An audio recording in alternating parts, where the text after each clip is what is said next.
warahmatullahi wabarakatuh. Halo semuanya, perkenalkan saya Nabila Zahra Ramdania dengan NIM 1248010176, mahasiswa jurusan Administrasi Publik angkatan 2024 kelas E. Pernah gak sih kalian merasa bahwa untuk menjadi seorang pemimpin itu kita harus menunggu sampai punya jabatan tinggi, pengalaman yang banyak, atau usia yang lebih matang? Jujur saya juga pernah berpikir seperti itu. Tapi setelah mengenal sosok Putri Tanjung, pandangan itu mulai berubah. Karena ternyata usia muda bukanlah penghalang untuk memimpin, berkarya, dan juga memberikan dampak positif bagi banyak orang. Nah, di video kali ini kita akan membahas sosok Putri Tanjung dan alasan mengapa beliau menjadi salah satu pemimpin yang menginspirasi saya, serta bagaimana gaya kepemimpinannya jika dianalisis menggunakan teori kepemimpinan yang telah dipelajari dalam perkuliahan. Oke, langsung saja kita masuk ke videonya. Putri Tanjung adalah seorang pengusaha muda Indonesia yang dikenal sebagai pendiri dan CEO Creative Planner. Mungkin sebagian dari teman-teman juga pernah mendengar namanya, baik dari media sosial, berita, ataupun acara yang melibatkan anak muda dan dunia kreatif. Nah, yang menariknya Putri Tanjung ini sudah membangun bisnis sejak usia muda. Tidak hanya itu, beliau juga berhasil menciptakan Creative Planner sebagai wadah bagi anak-anak muda untuk belajar, berkolaborasi, dan juga mengembangkan ide-ide kreatif mereka. Bahkan beliau juga pernah dipercaya menjadi staf Presiden Republik Indonesia. Menurut saya, pencapaian tersebut menunjukkan bahwa usia muda bukanlah alasan untuk menunda berkarya ataupun memimpin. Lalu kenapa sih saya memilih Putri Tanjung? Jujur, yang membuat saya tertarik kepada Putri Tanjung bukan hanya karena banyaknya prestasi yang beliau miliki, tetapi karena beliau itu mempunyai keberanian untuk memulai. Nah, sebagai mahasiswa, saya rasa banyak dari kita pernah merasa ragu dengan kemampuan diri kita sendiri. Kadang kita itu punya ide, punya keinginan, bahkan punya mimpi yang besar, tapi seringkali kita takut untuk mengambil langkah pertama. Nah, dari sosok Putri Tanjung ini saya belajar bahwa kesempatan itu tidak selalu datang dengan sendirinya. Terkadang kita itu harus berani menciptakan kesempatan tersebut. Nah, beliau ini membuktikan bahwa usia muda bukanlah penghalang untuk mencoba, belajar, dan juga memberikan dampak bagi orang lain. Selain itu, saya juga melihat bahwa Putri Tanjung itu bukan hanya berfokus pada kesuksesan dirinya sendiri. Beliau juga berusaha membuka peluang bagi anak muda lain agar bisa berkembang dan menunjukkan potensi yang mereka miliki.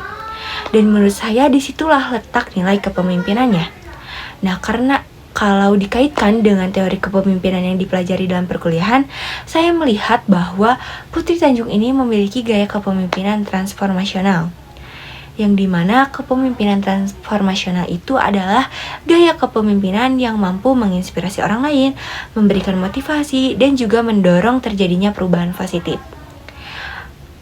Nah, menurut saya alasan Putri Tanjung cocok disebut sebagai pemimpin transformasional bukan hanya karena beliau memiliki bisnis atau jabatan tertentu, melainkan melalui kemampuannya dalam mempengaruhi cara berpikir banyak orang, khususnya generasi muda. Nah, melalui Creative Planner juga beliau tidak hanya membangun sebuah perusahaan, tetapi juga membangun semangat, kepercayaan diri anak muda agar berani berkarya. Nah, beliau ini menunjukkan bahwa kreativitas bukan hanya sekedar hobi, tetapi juga bisa menjadi peluang yang bernilai dan bermanfaat. Selain itu, Putri Tanjung juga sering berbagi pengalaman, motivasi, pelajaran yang ia dapatkan selama perjalanan karirnya. Nah, dari situ terlihat bahwa beliau itu tidak hanya sukses sendiri, tetapi juga ingin mengajak orang lain untuk tumbuh bersama dan berkembang bersama. Tentu saja setiap gaya kepemimpinan itu pasti memiliki kelebihan dan kekurangan. Kalau dilihat dari sisi kelebihan, Putri Tanjung ini memiliki visi yang jelas, mampu menginspirasi banyak orang, serta mendorong munculnya kreativitas dan inovasi. Beliau juga memiliki kemampuan komunikasi yang baik sehingga mampu membangun kolaborasi dengan baik. Namun di sisi lain, gaya kepemimpinan transformasional itu seringkali berfokus pada perubahan dan inovasi saja.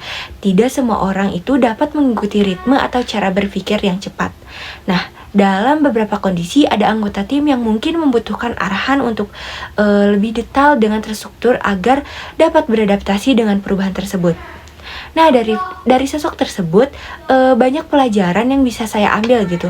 Nah, sebagai penutup, Menurut saya, Putri Tanjung itu merupakan salah satu contoh pemimpin muda yang inspiratif. Bukan hanya karena prestasi yang berhasil diraihnya, tetapi juga karena kemampuan dalam membuka peluang, menginspirasi banyak orang, dan juga mendorong generasi muda untuk terus berkembang. Dan dari Putri Tanjung, saya belajar satu hal yang sangat penting, bahwa kepemimpinan itu bukan soal usia, jabatan, atau seberapa banyak yang mengikuti kita. Tetapi kepemimpinan itu dimulai dari kita berani mengambil langkah pertama, berani bertanggung jawab, dan juga berani memberikan manfaat bagi banyak orang. Karena pada akhirnya pemimpin bukanlah orang yang memiliki pengikut paling banyak, melainkan orang yang mampu menginspirasi orang lain untuk ikut bertumbuh. Sekian podcast yang saya sampaikan.